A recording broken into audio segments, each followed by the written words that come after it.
తప్పు చేశా క్షమించండి. గేట్స్ ఫౌండేషన్ సిబ్బందికి బిల్ గేట్స్ విజ్ఞప్తి. ఇద్దరు రష్యన్ మహిళలతో తనపై ఎఫ్ఐఆర్లు ఉన్నట్లు అంగీకారం. వారు ఎప్స్టీన్ బాధితులు కారని వివరణ. ఇది ఒక ప్రధానమైన అంశం. ఏంది అని అంటే తప్పు చేశా క్షమించండి. మొన్న ఎవరు వచ్చారు? ఆంధ్రప్రదేశ్ కు బిల్ గేట్స్ వచ్చాడు. చంద్రబాబు నాయుడు బిల్ గేట్స్ ని అత్యంత గౌరవంగా గొప్పగా ఆయనని ఆహ్వానించి ఆయనని సన్మానించి బిల్ గేట్స్ ఫౌండేషన్ బ్రహ్మాండమైన ఏది వ్యవసాయ రంగంలో మనకు వ్యవసాయ రంగము వైద్య రంగంలో మస్తు పెట్టుబడులు పెడుతుంది అని ఆయనని ఇక మామూలుగా సంబరాలకు గురి చేయలేదు. ఆయన కూడా బ్రహ్మాండంగా సంబరపడ్డాడు, సంతోషపడ్డాడు. మై ఫ్రెండ్ చంద్రబాబు, ఈయనను మించినోడు ఇంకోడు, ఈయన లాంటి ఒక్కడే ఉన్నాడు. అక్కడ సింగపూర్ లో మారిషస్ లో ఒక ప్రధాని ఉన్నాడు. ఈయన తప్ప ప్రపంచంలో వీళ్ళంతా విజనరీ లేడని ఈయనను కొనియాడాడు, ఆయన కొనియాడాడు. కానీ ఈ వ్యవహారంలో అప్పుడే జరుగుతున్న భారతదేశంలో పెద్ద ఒక వైరల్ వార్త ఏంది అని అంటే ఆర్టిఫిషియల్ ఇంటెలిజెన్స్ ఇంపాక్ట్ గ్లోబల్ సదస్సులో ఈయన పేరును తీసి పడేసింది భారతదేశ ప్రభుత్వం, అంటే నరేంద్ర మోడీ ప్రభుత్వం. ఈ నరేంద్ర మోడీ ప్రభుత్వంలోనే ఒక భాగస్వామిగా ఉన్న చంద్రబాబు నాయుడు ఈయనను తీసుకుపోయి నెత్తి మీద పెట్టుకుంటాడు. ఈయన నెత్తి మీద కాదు, భారతదేశంలో అసలు ఈ సభలకు రావాల్సిన వ్యక్తి కాదు అని నరేంద్ర మోడీ ప్రభుత్వం ఆయనని ఆ విఐపి లిస్ట్ నుంచి మొత్తం తొలగించింది. ఏఐ సమ్మిట్ లో విఐపి లిస్ట్ నుంచి. ఎందుకు తొలగించింది అయ్యా అంటే ఎప్స్టీన్ ఫైల్స్ లలో ఈయన ఒక లైంగిక నేరస్తుడు అనేది ఆయన పేరు మీద ఉన్నది. కాబట్టి ఈ లైంగిక నేరస్తులు ఏఐ సమ్మిట్ లో ఉండొద్దు అని కూటమి ప్రభుత్వం ఆయన పేరును తొలగిస్తే చంద్రబాబు నాయుడు భజన ఈ పత్రికలు ఏం చేసిన తెలుసా? ఒక అతిథిని కూడా ఆధారాలు లేకుండా అవమానించారు.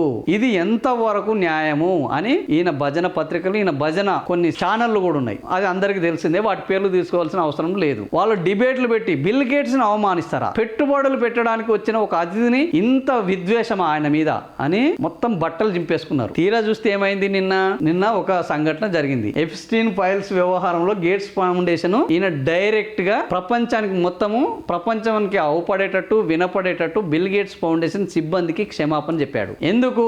అక్కడ ఆయనకు రష్యన్ కు సంబంధించిన ఇద్దరు యువతులతోటి తనకు అక్రమ సంబంధాలు ఉన్నాయని ఆయన బిల్ గేట్స్ స్వయంగా ఒప్పుకున్నాడు. ఈ ఇద్దరు రష్యన్ మహిళలతోటి ఆయనకు ఎప్పుడు అక్రమ సంబంధాలు ఏర్పడ్డాయి? ఒకరేమో వ్యాపారంలో కలిశారు. ఇక్కడ మనం చూడొచ్చు. నిన్న ఏం జరిగింది?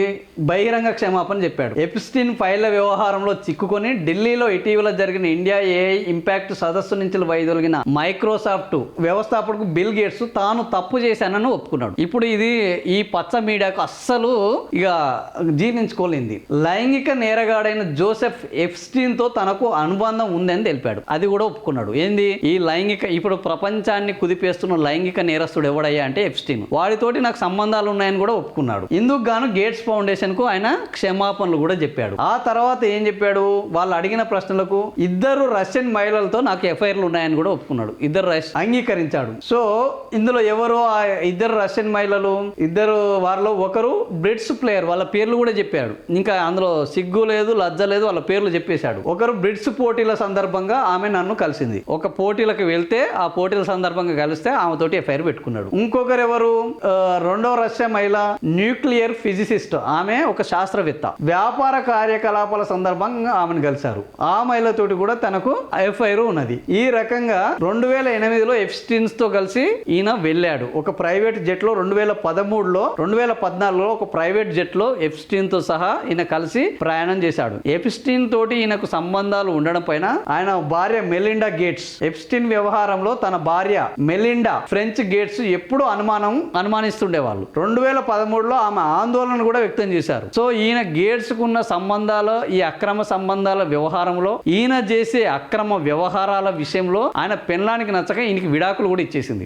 గేట్స్ గొప్ప వ్యక్తి, దాంట్లో ఎలాంటి సందేహం లేదు. ఈ రోజు మనము ప్రపంచమంతా కంప్యూటర్ ని మనం వాడుతున్నామంటే దానికి కారకుడు మైక్రోసాఫ్ట్ అధినేత బిల్ గేట్స్. ఆయన ఈ కంప్యూటర్ ని సామాన్యుడి వరకు చెంతకు తీసుకొచ్చిన వ్యక్తి. ఇందులో ఎవ్వరికి అభ్యంతరం లేదు. కానీ గొప్పవాడు తప్పు చేయడన్న రూల్ ఏమీ లేదు. గొప్ప ఒక ఆవిష్కరణ చేసి దాన్ని సామాన్యులకు కూడా ఉపయోగపడేటట్లు చేసిన మైక్రోసాఫ్ట్ అధినేత బిల్ గేట్స్ చివరికి మైక్రోసాఫ్ట్ నుంచి తప్పుకున్నాడు. తప్పుకోవడానికి కూడా అనేక చీకటి కోణాలు ఉన్నాయి. అందులో ఏమి ఫెయిర్ గేమ్ ఏమి లేదు. ఆ మైక్రోసాఫ్ట్ నుంచి ఆయన తప్పుకోవడం వెనుక అనేక చీకటి కోణాలు, అనేక రహస్య కోణాలు, అనేక అనైతిక కార్యక్రమాలు ఉన్నాయి. ఆయన తప్పుకున్న తర్వాత ఏం చేశాడు? ఆయన సంపాదన అంతా గేట్స్ ఫౌండేషన్ కి ఇచ్చాడు. అది చాలా మంచిది. కానీ ఆ గేట్స్ ఫౌండేషన్ కూడా ఏంది, బయట బయటికి చెప్పే గొప్పతనమే. లోపట ఏం చేసింది అని అంటే ఈ రజస్వల గాని మహిళలు బాలికల మీద అది ప్రయోగాలు చేసింది. మెడికల్ మాఫియా, ఈ ట్రయల్స్ అంటాం, మెడికల్ ట్రయల్స్ అంటాం, రీసెర్చ్ ట్రయల్స్ అంటాం. ఆ రీసెర్చ్ ట్రయల్స్ ని అత్యంత అనైతిక పద్ధతిలో నిర్వహించింది గేట్స్ ఫౌండేషన్, పాత్ అనే ఒక సంస్థ ద్వారా భారతదేశంలో. ఈ భారతదేశంలో వీళ్ళు నిర్వహించిన ఈ మెడికల్ ట్రయల్స్లలో 8 మంది బాలికలు ఖమ్మంలో చనిపోయారు డైరెక్ట్ గా. చనిపోతే దాని మీద ఒక పెద్ద స్థాయిలో విచారణ జరిగి ఈ గేట్స్ ఫౌండేషన్ కు అనుబంధ సంస్థగా ఉన్న పాత్ అది వాళ్ళు సృష్టించిందే. దీని వల్ల అనైతిక మెడికల్ ట్రయల్స్ జరుగుతున్నాయి. వీటిని ఆపాలంటే భారతదేశంలో వాటి మీద బ్యాన్ విధించారు. ఇలాంటి గేట్స్ అనైతిక కార్యక్రమాలు చేస్తున్నారని ఆయన భార్యకు తెలిసి ఈయన లైంగిక నేరాలకు పాల్పడుతున్నాడు.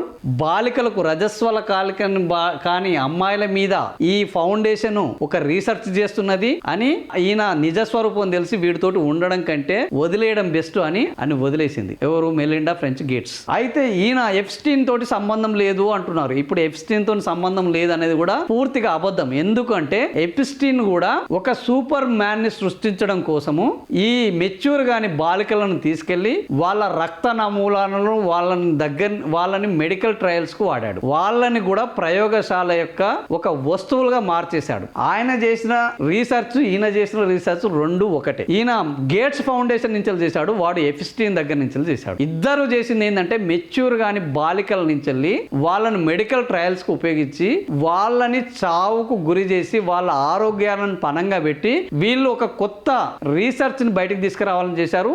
అది నెరవేరలేదు. కానీ ప్రకృతికి విరుద్ధంగా అత్యంత పాపం కార్యక్రమాలు చేస్తే ఈ ప్రకృతి వాళ్ళను వదిలిపెట్టదు అనే దానికి వీళ్ళిద్దరూ నిదర్శనం. ఆ ఎప్స్టీన్ అనేటోడు వాని దొంగ వ్యవహారాలు, లైంగిక వ్యవహారాలు బయటకు వచ్చినాయి. ఇప్పుడు ముసుగేసుకొని తిరుగుతున్న గేట్స్ యొక్క ముసుగు తొలగిపోయింది. ఇప్పుడు చంద్రబాబు నాయుడు ఏం సమాధానం చెప్తాడు? ఇప్పుడు ఇలాంటి అనైతిక పరులతోటి, ఇలాంటి లైంగిక నేరస్తులతోటి, ఇలాంటి మెడికల్ మాఫియా తోటి సంబంధాలు పెట్టుకోవడం ఆంధ్రప్రదేశ్ కు మంచిదా చెడ్డదా? ఇట్లాంటి వాళ్ళు గౌరవానికి అరువులా? ఇట్లాంటి వాళ్ళని తీసుకొచ్చుకొని నెత్తి మీద పెట్టుకోవడం మంచిదా? ఒకవైపు కూటమి ప్రభుత్వము వీడు వద్దురా మొర్రో అంటే, కూటమిలో భాగస్వామ్యంగా ఉన్న చంద్రబాబు నాయుడు నాకు దోస్తు అని తీసుకుపోయి మహిళల్ని పరిచయం చేసి ఏం చేసినావు? సో ఇది ఈ రోజు ప్రశ్నించాల్సిన అవసరం ఉన్నది. సో ఇది కూడా అవునన్నా కాదన్నా మళ్ళీ ఇదే పచ్చ మీడియాలో వచ్చింది. ఇంతవరకు మనం కొంత చేసిన తప్పుని సరిదిద్దుకుంటున్నారా లేకపోతే అది తప్పని ఒప్పుకుంటున్నారా తెలియదు. కానీ ఓవరాల్ గా ఈ రకంగా, ఎందుకంటే ఇవ్వకపోతే ఇంకా బదనామయ్యే పరిస్థితి ఉన్నది. సో ఈ రకంగా గేట్స్ అనే వ్యక్తి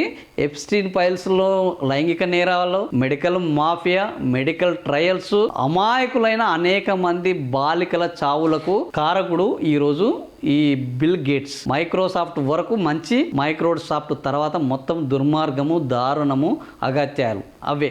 ఇది ఒక పుస్తకానికి ఒకవైపు, ఒక పేజీకి ఒకవైపు మంచి ఉంటే ఆ తర్వాత ఉన్న పేజీలన్నీ కూడా అత్యంత చీకటిమయ పేజీలు, దారుణమైన పేజీలు బిల్ గేట్స్ జీవితంలో ఉన్నాయి.